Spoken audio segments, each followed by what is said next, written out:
آج ہم سندھ کے ایک جاگیردار کے ہاں پیدا ہونے والے آصف علی زرداری کی نشیب و فراز سے بھری زندگی پر ایک نظر ڈالتے ہیں کہ وہ کیسے ایک اداکار بچے سے ہوتے ہوئے بھٹو کی بیٹی کے شوہر اور بعد میں ملک کے صدر بنے۔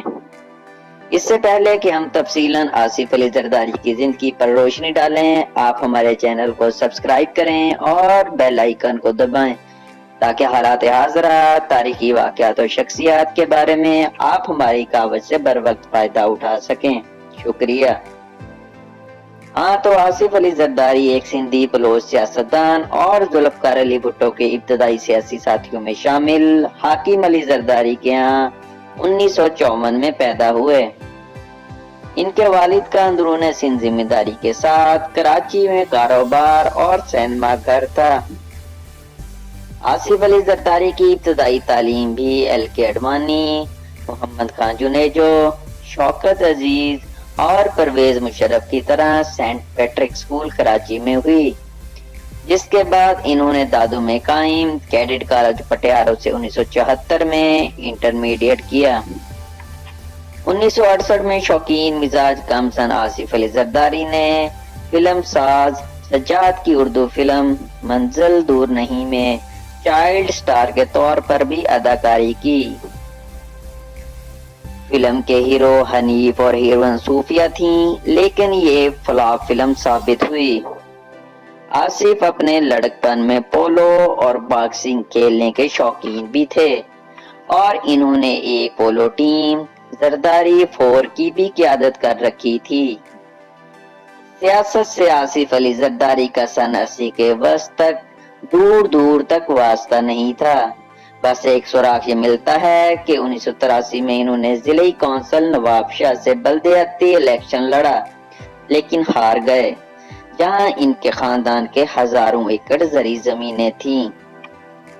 1987 آصف علی زرداری کے لیے سب سے فیصلہ کن سال تھا، جب ان کی سوتیلی والدہ ٹیمی بخاری اور بیگم نصرت بھٹو نے بے نظیر بھٹو کے ساتھ آصف کا رشتہ طے کیا۔ 18 دسمبر 1987 کو ہونے والی یہ شادی کراچی کی یادگار تقاریب میں شمار ہوتی ہے، جس کا استقبالیہ امیر ترین علاقے کلفٹن کے ساتھ غریب ترین علاقے لیاری کے ککری گراؤنڈ میں بھی منعقد ہوا اور عمرہ کے شانہ بشانہ ہزاروں عام لوگوں نے بھی شرکت کی۔ 1988 میں جب بے نظیر بھٹو برسر اقتدار آئیں تو آصف علی زرداری کی سیاسی زندگی باضابطہ طور پر شروع ہو گئی۔ 1990 میں بی بی حکومت کی برطرفی کے بعد ہونے والے انتخابات میں وہ رکن قومی اسمبلی بنے۔ 1993 میں وہ نگران وزیر اعظم میر بلک شیر مزاری کی کابینہ میں وزیر بنے۔ پھر بے نظیر بھٹو کے دوسرے دور میں رکن قومی اسمبلی اور وزیر ماحولیات و سرمایہ کاری رہے۔ مزید 1997 تا 1999 تک سینٹ کے رکن رہے۔ ادھر ایک دلچسپ بات میں آپ کو بتاتا چلوں کہ آصف علی زرداری کے والد حاکم علی زرداری اپنے بیٹے کے سیاست میں آنے کے قطعاً حق میں نہیں تھے۔ ان کا اس بارے کہنا تھا کہ پیپلز پارٹی نے میرے بیٹے کو استعمال کیا۔ وہ سمجھتا رہا میری بیوی عورت ہے، میں مرد ہوں، میں جاتا ہوں۔ آصف کی عادت ہے کہ وہ معاملے کو سلجھا دیتا ہے، یہ اس کی غلطی تھی جو کہ اسے نہیں کرنی چاہیے تھی۔ 1990 تا 2004 تک 14 برس آصف علی زرداری کی زندگی کے سب سے ہنگامہ خیز سال ہیں۔ بے نظیر کے پہلے دور میں ان پر کرپشن کے الزامات لگنے شروع ہوئے اور ان پر مسٹر 10% کا خطاب چپکایا جانے لگا۔ سب سے پہلے 1990 میں انہیں صدر غلام اسحاق خان کے دور میں ایک برطانوی تاجر مرتضی بخاری کی ٹانگ پر بم باندھ کر $8 لاکھ ہتھیانے کے الزام میں حراست میں لیا گیا۔ 1996 کو دوسری بے نظیر حکومت کی برطرفی کے بعد آصف علی زرداری کا نام مرتضی بھٹو کیس میں آیا۔ نواز شریف کے دوسرے دور میں ان پر سٹیل مل کے سابق چیئرمین